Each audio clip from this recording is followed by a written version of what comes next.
Bro 3D modelling படித்தா வேலை இருக்குமா இருக்காதா? ஐயோ! நான் 3D மாடலிங் ஸ்டார்ட் பண்ணிட்டேன். ஏஐ வந்துருச்சு. அவ்வளோதான் என்னோட கரியர் காலி ஆயிடுச்சா? ஆனாலும் வந்து பார்த்தீங்க அப்படின்னா, மாடலிங்லாம் சர்வே பண்ணிட்டு தான் இருக்காங்க. மாடலிங்கான ஹையரிங்ஸ் நான் பார்த்து தான் இருக்கேன். ப்ரோ எனக்கு சொல்லுங்க 3D மாடலிங் வந்து கரியர் ஸ்டார்ட் பண்ணலாமா வேணாமா? ஸோ இந்த மாரி நெறைய பேருக்கு டவுட்ஸ் இருக்கும். அத பத்தி தான் ஃபுல்லா வீடியோ பார்க்க போறோம். வாங்க பார்க்கலாம்.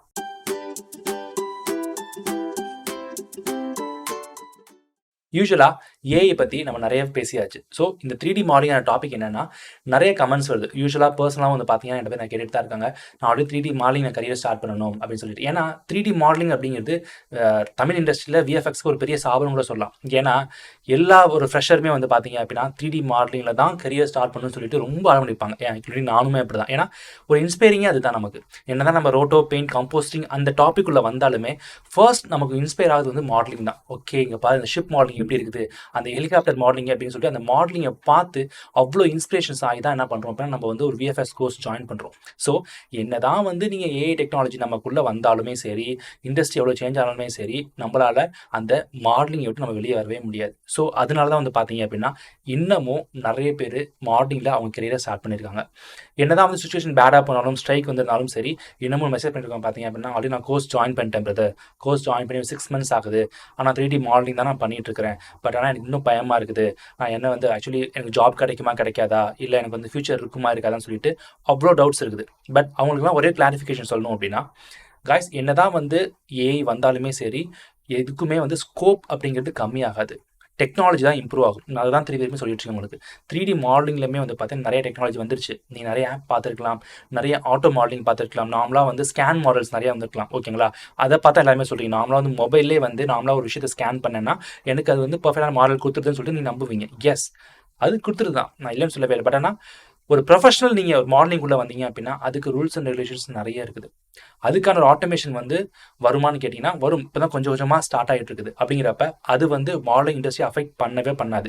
இன்னும் உங்களுக்கு இன்னொரு ஹார்டஸ்ட் லெவல் தான் கொடுக்கும். இன்னும் அதோட இம்ப்ளிமெண்டேஷன் நீங்கள் அதிகமாக பண்ணுவீங்க. நார்மலான விஷயம் பண்ணுறதை விட நீங்கள் என்ன பண்ணுவீங்கன்னா அட்வான்ஸ் லெவல் ஆஃப் மாடலிங் தான் பண்ணுவீங்க எப்பொழுதுமே. சரிங்களா? அதுவும் இல்லாமல் மாடலிங் யாரெல்லாம் பண்ணுறீங்களோ நல்லா புரிஞ்சுக்கோங்க. உங்களுக்குன்னு சொல்லிட்டு விஎஃப்எக்ஸ் மட்டும் ஒரு ஃபீல்டு கிடையாது. உங்களுக்கு எப்போவுமே ஒரு பெரிய கதை ஓப்பன் ஆகிட்டு தான் இருக்கும். அதுதான் வந்து கேமிங் இண்டஸ்ட்ரி. கேமிங் இண்டஸ்ட்ரி பொறுத்த வரைக்கும் பார்த்தீங்க அப்படின்னா லோ பாலிகான்ஸ். ஓகே, ஸோ அந்த டீம் இருக்கிற வரைக்கும் பார்த்தீங்க அப்படின்னா மாடலிங்க்கு என்றைக்குமே ஃபியூச்சர் டவுன் ஆகவே ஆகாது. என்ன நீங்கள் வந்து உங்களுக்கு நார்மல் சேலஞ்சஸ் ரொம்ப அதிகமாக இருக்கும், காம்படிஷன் ரொம்ப ஹெவியாக இருக்கும். ஸோ அதனால் உங்களோட திறமைகள் வந்து நார்மலாக நீங்கள் ப்ரூவ் பண்ணாமல் நிறைய விஷயத்தில் உங்களுக்கு ப்ரூவ் பண்ணிக்கிற மாதிரி இருக்கும். ஃபார் எக்ஸாம்பிள் நீங்கள் வந்து ஒரு மாடலிங் கரியர் ஸ்டார்ட் பண்ணீங்க அப்படின்னா கண்டிப்பாக நீங்கள் வந்து மாடலிங், டெக்ஸ்சரிங் அண்ட் ஸ்கல்ப்டிங் இதை மூணுலேயுமே வந்து நீங்கள் கண்டிப்பாக வந்து ஓரளவுக்கு பெஸ்ட்டாக இருக்கணும். ஷோரில் எல்லாமே அதை டிபெண்ட் பண்ணியிருக்கணும். ஷோரில் எல்லாமே வந்து பார்த்தீங்கன்னா ஒரு பேசிக் மாடல், இன்னமும் வந்து பார்த்தீங்கன்னா காரில் வந்து 360 காமிக்கிறது, நார்மலாக வந்து ஒரு ஆர்கிடெக்சர் இந்த மாதிரி பண்ணாமல் டிஃப்ரெண்ட்டாக சேலஞ்சாக எடுத்து பண்ணுங்கள். ஒரு ஏஐ எந்த அளவுக்கு கொண்டு வர முடியுதோ அதே மாதிரி வந்து பார்த்தீங்கன்னா உங்களுக்கு எல்லா விஷயமும் தெரிஞ்சுக்கோங்க. ஆனால் 3டியை பொறுத்த வரைக்கும் பார்த்தீங்க அப்படின்னா யாரெல்லாம் வந்து old version of software use பண்ணுறீங்களோ அவங்களுக்குலாம் வந்து கொஞ்சம் ப்ராப்ளம் ஆகும். ஏன்னா 24 and 25 இந்த மாதிரி அட்வான்ஸ் வெர்ஷனில் வந்து பார்த்தீங்க அப்படின்னா நிறைய டெக்னாலஜிஸ் உள்ள கொண்டு இருப்பாங்க. ஸோ அப்படிங்கிறப்ப நம்ம வந்து ஒரு மார்னிங் கரியர் ஸ்டார்ட் பண்ணணும் அப்படின்னா கண்டிப்பாக 24 and 25 இந்த மாதிரி ரீசெண்ட் அப்டேட்ஸ் வந்திருக்க மாயாவில் என்ன அப்டேட் வந்திருக்குது, அது நம்ம எந்த அளவுக்கு யூஸ்ஃபுல்லாக சொல்லிட்டு நீங்கள் நிறைய அப்டேட் கண்டிப்பாக ஆகணும்.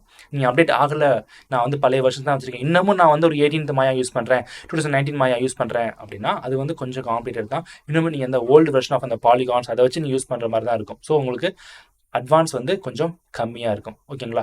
ஸோ அதே மாதிரி இன்னொரு லைட்னிங் சைட். ஸோ 3D நம்ம சூஸ் பண்ணியாச்சு, மாடலிங் மட்டும் இருக்காது கரெக்டாக. நமக்கு already modelling, texturing, rigging, lightning, so இதெல்லாம் வந்து இன்னும் ஹெவி காம்படிஷன் தான் போயிட்டு இருக்கு. இன்னும் லைட்னிங் எடுத்துட்டீங்க அப்படின்னா அந்த சோரா அந்த டீம் வந்துச்சு பார்த்தீங்களா, அவங்க வந்தலேருந்து பார்த்தீங்க அப்படின்னா பக்காவான லைட்டிங், அந்த ஆட்டோ லைட்டிங்லாம் நீ பார்க்கணும், அதெல்லாம் வந்து அவ்வளோ பர்ஃபெக்டாக மேட்ச் ஆகுது. பட் அதையும் மீறி வந்து பார்த்தீங்கன்னா லைட்டிங் வந்து இம்பார்ட்டன்ட் ரோல் ப்ளே பண்ணிட்டு தான் இருக்குது விஎஃப்எக்ஸ் இண்டஸ்ட்ரியில். ஓகேங்களா? ஸோ அதனால் எப்பொழுதுமே வந்து 3டி மாடலிங் அண்ட் 3டி அந்த டீம் பேஸ்டு வந்து ஸ்கோப் கம்மியாகாது. பட் அதுக்கான டெக்னாலஜிஸை நீங்கள் வளர்த்துக்கணும். ஸோ அந்த மாதிரி தான் நீங்கள் யோசிக்கணும் ஒழிய உங்களுக்கு ஃபீல் டவுன் ஆகாது.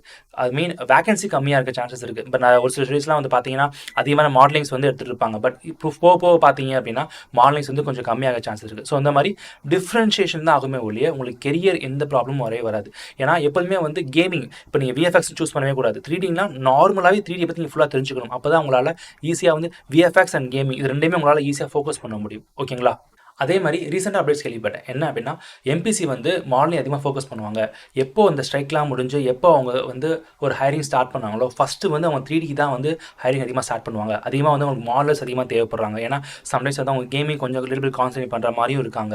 ஸோ, அதனால் மாடலிங் டீம் அவங்க பில்ட் பண்ண போகிறாங்கன்னு சொல்லிட்டு தான் நான் அதிகமாக கேள்விப்படுறேன். ஸோ, அப்படிங்கிறப்ப உங்களுக்கான சான்சஸ் நிறையவே இருக்குது. ஸோ, யாரெல்லாம் வந்து 3D மாடலிங் பண்ணிட்டு இருக்கீங்களோ, உங்களோட ஷோரீல்ஸ் இதெல்லாமே வந்து கொஞ்சம் ரெடியாக வச்சுக்கோங்க.